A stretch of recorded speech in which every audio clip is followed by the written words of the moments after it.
We've talked a little bit about assets and what they are, and a little bit about how we can organize them, but we want to get more in depth into organizing assets with metadata and what that looks like.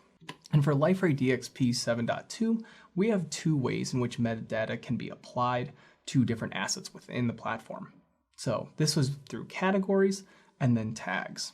Both of these can be accessed through the site administration panel under the categorization tab. Let's go ahead and start off with tags first. So tags are known as a folksonomy. So this just means that it's an organizational system classified by the users. So there's nothing already preset in. People can come up with tags on their own as long as they have the correct permissions, and sort of the user base determines what's the best way to organize them, what are good ways of identifying different assets and giving them some classification. The power is very much in the user's hand, as we can see. It allows users to organize their own content. So it's in the way that they decide.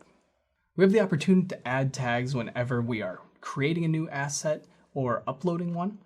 You can select edit on an asset as well, and you can go and you can just add tags as need be. We also have the option to create tags from site administration. So creating tags is really easy. We can select multiple ones for each asset, just separated by commas. We also have the ability to auto tag now.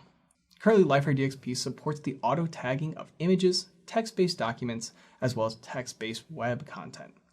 For image-based auto tagging, we have 3 different providers, and you can see them on the left here. We have the Google Cloud Vision image auto tagging, Microsoft Cognitive Services image auto tagging, and then TensorFlow image auto tagging. For going through our text-based auto tagging, we have Google Cloud Natural Language Text, and we have OpenNLP. So we just looked at tags, which are very powerful. We have the ability to provide a lot of information right into assets, but the problem is it's only one level. It's really helpful to have hierarchies, more organizational power. So categories are a taxonomy, and what this allows for is that structure to come into play. So categories are created by administrators, as opposed to tags just being able to be created by users, and then the administrators will assign those to assets.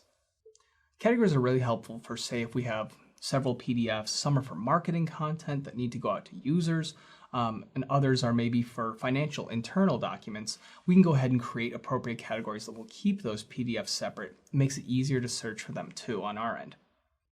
In terms of structuring, we also have vocabularies. Vocabularies are groups of categories. Beyond that, within categories, we can also create subcategories as well. All right, we're here at our knowledge check. If you'd like to, feel free to pause me and go ahead and fill this out or look them over. So tags are a folksonomy. They're defined by the users. Categories are metadata with an organizational structure. Auto tagging can be configured for images, text-based documents, and text-based web content. Categories are a taxonomy as they have a clear and defined hierarchical structure. Categories are organized using vocabularies. You got vocabulary, category, and then subcategory within that.